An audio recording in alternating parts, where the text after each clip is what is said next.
Acqua gelida sui clochard, idranti su persone inermi, a cui vengono gettate le poche coperte che hanno per ripararsi dal freddo.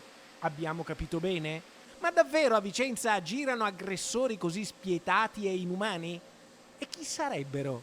Squadre di operatori ecologici a lanciare l'accusa all'associazione Welcome Refugees, che con un accento di imperante anglofonia significa accogliere i rifugiati. Questa storia dei senza tetto bagnati con gli idranti dagli operatori ecologici del comune di Vicenza poi è girata sui social finché la polemica è montata ed esplosa, scatenando indignazione e reazioni rabbiose.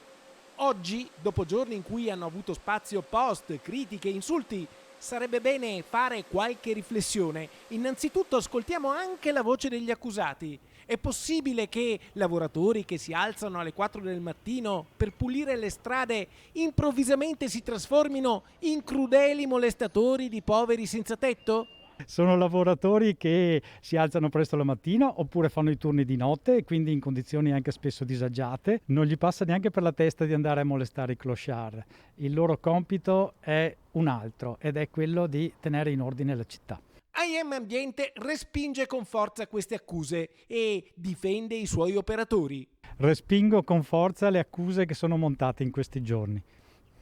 Certamente noi stiamo anche valutando delle azioni a tutela del buon operato della società e del buon operato degli operatori che con grande sforzo cercano di tenere in ordine e pulita la città.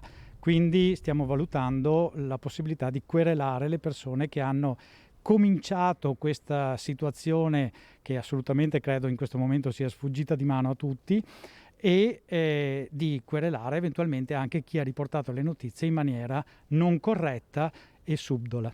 Insomma, AIM ribadisce che gli operatori ecologici a Vicenza raccolgono solo le coperte e gli stracci abbandonati agli angoli delle strade.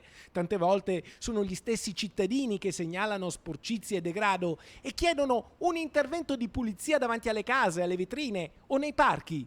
Questa è la posizione di AIM Ambiente e anche il sindaco adesso annuncia di essere pronto a farsi valere anche per vie legali. È giusto che la città di Vicenza, che è stata ingiuriata e offesa sui social nelle scorse ore, si tuteli e quindi come sindaco della città sarà necessario la valutazione anche di querele nelle sedi giudiziarie.